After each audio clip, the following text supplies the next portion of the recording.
পুলিশের ছোড়া এলোপাতাড়ি গুলিতে এবার প্রাণ হারালো মীনাক্ষী। হ্যাঁ বন্ধুরা, ভিডিওতে লাইক দিয়ে দেখতে থাকুন যে মুহূর্তে কিনা ক্রান্তকে শত থামানো ও সতর্কবার্তা দেওয়া সত্ত্বেও যখন ক্রান্তকে কোনো মতেই থামানো যায়নি, এক পর্যায়ে বাধ্য হয়ে পুলিশ যখন ক্রান্তেরকে উদ্দেশ্য করে এলোপাতাড়ি গুলি ছুটতে থাকে, ঠিক সেই মুহূর্তেই পুলিশের বন্দুক থেকে বের হওয়া একটা গুলি যখন ক্রান্তের দিকে লাগতে নেয়, ঠিক সেই মুহূর্তে ক্রান্তকে সেখান থেকে ধাক্কা দিয়ে সরিয়ে দিয়ে মীনাক্ষী ক্রান্তের ভাগে গুলিটা যখন মীনাক্ষীর সিনেতে এসে লাগে এবং মীনাক্ষীর বুক ঝাঁঝরা হয়ে যায়, ঠিক সেই মুহূর্তে মীনাক্ষী সেখানেই লুটিয়ে পড়ে এবং ক্রান্ত ঝাপটে ধরে মীনাক্ষীকে বলতে থাকে যে মীনাক্ষী, আপনি এটা কী করে দিলেন, আপনি নিজের এত বড় সর্বনাশ কেন করলেন। ঠিক সেই মুহূর্তে পুলিশের ঘরের ভেতরে গিয়ে যখন স্রোত সার্থককে সেখান থেকে বার করে আনে এবং ক্রান্তের অন্য দলের সদস্যরা পুলিশকে টার্গেট করে যখন এলোপাতাড়ি গুলি ছুটতে থাকে, ঠিক সেই মুহূর্তে ক্রান্ত বলতে থাকে যে মীনাক্ষী, আপনার কিচ্ছু হবে না, আপনি একদম ভয় পাবেন। অন্যদিকে মীনাক্ষী বলতে থাকে যে যাওয়ার পথে অন্তত আপনাকে তো আমি সুস্থ সবলভাবে বাঁচিয়ে রাখতে পারলাম, সেটাই আমি ঈশ্বরের কাছে যথেষ্ট পরিমাণে কৃতজ্ঞ যে ঈশ্বর আমাকে এই সুযোগটা অন্তত দিয়েছে, আমি কিছুটা হলেও আমার পাপে প্রায়শ্চিত্ত করতে পেরেছি।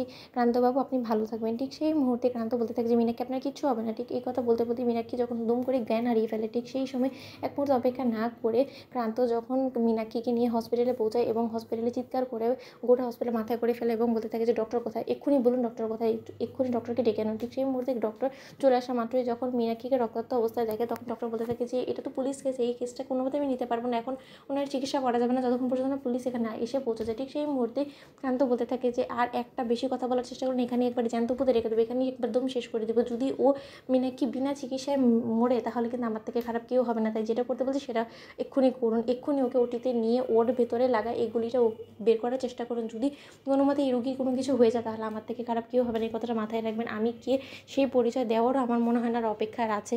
ঠিক সেই মুহূর্তে ডক্টররা ঘাবড়ে গিয়ে বলতে থাকে যে আপনি একদম টেনশন করুন না, আমরা আমাদের মতো করে সর্বোচ্চ চেষ্টা চালাচ্ছি। অন্যদিকে ক্রান্ত ডক্টরের কলার চেপে ধরে এবং বলতে থাকে যে শেষ ভালো খবর নিয়ে যাতে আপনি ওটি থেকে বের হন সেই ব্যবস্থা করবেন। যদি এর থেকে বেশি ভিন্ন কোনো খবর নিয়ে আপনি এখান থেকে বেরিয়েছেন তাহলে আমার থেকে খারাপ কেউ হবে না, কথাটা মাথায় রাখবেন।